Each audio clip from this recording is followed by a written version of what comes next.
Аймактарды өнүктүрүү жана санариптештирүү жылынын алкагында бүгүн Ысык Ата районунун Красная Речка айылында асыл тукум уйларды көбөйтүү, сүт азыктарынын сапатын жогорулатуу максатында жана кытайлык Йофа компаниясы тарабынан алынып келинген айыл чарбасына муктаж техникалардын алгачкы жолу ишке берилишине ылайык ачык талаа иш-чарасы өттү. Ага Кыргыз Республикасынын вице-премьер-министри Замирбек Аскаров катышып, дыйкандардын абалы менен таанышты. Жалпы 2013 жылдан баштап 35 миллиард сомдун тегерегиндеги ушул айыл чарбасын жакшыртууга, алардын сапатын жакшыртууга, аларды колдоого ушул финансылоо жүргүзүлүп атат. 80 миңден ашуун ушул кредиттер бүгүнкү күндө берилди. Мына бүгүн атайын ушул мал чарбасын сапатын жогорулатуу, жерди иштетүүнүн сапатын жогорулатуу максатында жаңы технологияларды ушул биздин мамлекетибизге киргизүү убакыт келди деп ойлойбуз. Анткени мына көрүп атабыз, кытайлык Йофа компаниясы өзүнүн жаңы технологияларын, техникаларын бизге сунуштап атат.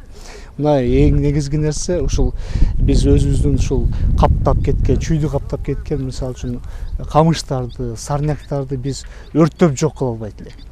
Мына бүгүн көрсө ушул камыштардан, ушул иштетилбей аткан сарняктардан биз өзүбүздүн малдар үчүн эң сапаттуу бир тоюттарды камсыздасак болот экен да. Ошондой эле бул техникалар жараксыз өрттөлө турган чөптөрдү чаап, жерди терең казат. Андан тышкары чабылган чөптөрдү майдалап, заман талабына ылайык таңгактайт. Ал эми таңгакталган чөп уйлардын сүт берүүсүн арттырып, аймактагы дыйкандардын иш аракетин көтөрүүгө салым кошот.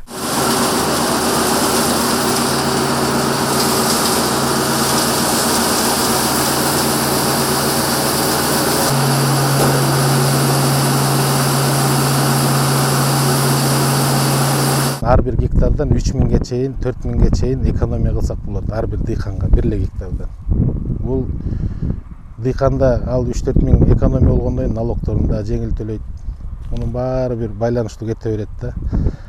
Андан кийин бул жерди көп тоют алгандан кийин тоюттун баасы жана сыйлаш, сенаш жазып атпайбыз. Мунун негизги баасы азыр коммерческий баа менен санаганда 1 сом болот. Уйлар болсо жейт болгону 20 килограмм нормасы. Болду, жем эчтеке берилбейт. 3 килограмм кургак чөп, мунун рациону да бар. Биздин ой максатыбыз элдин социальный деңгээлин мындай өйдө көтөргөнгө да, жашоосун жеңилдеткенге максатыбыз да биздин эң көбүнчө. Ал эми келген техникалык жабдыктарды Кытай Эл Республикасынын Йофа компаниясы тарабынан алынып келинген. Аталган компания Кыргызстанда үстүбүздөгү жылдын январь айынан бери иштеп келет. Ошондой эле алдыда айыл чарбасына керектелүүчү бир нече комбайн, тракторлор алынып келинери мерчемделүүдө.